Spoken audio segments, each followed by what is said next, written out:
Welcome to Palomino, Colombia in the Guajira region and Gulf Coast of Colombia. But first, watch this Colombia intro.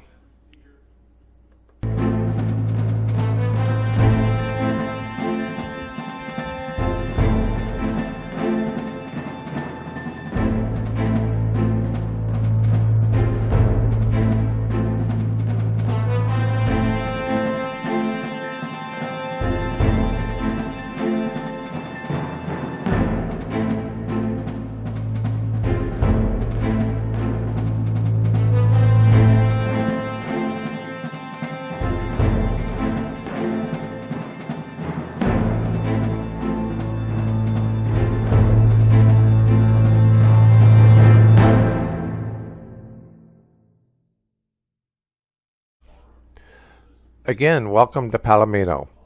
Palomino is a city in the department of La Guajira, Colombia. La Guajira is located on the northeast Gulf Coast of Colombia, and Palomino is on the western side of La Guajira. It's also where the Palomino River runs into the ocean. It's a very tropical place, although La Guajira is mostly a desert sitting below the Sierra Nevada mountain range. It's one of the few places in the world where you can see snow in the mountains while sunbathing on a beautiful tropical beach. One of my pics shows this. Mostly I use drone footage, although I also use some pics. So, sit back, relax, and enjoy the video.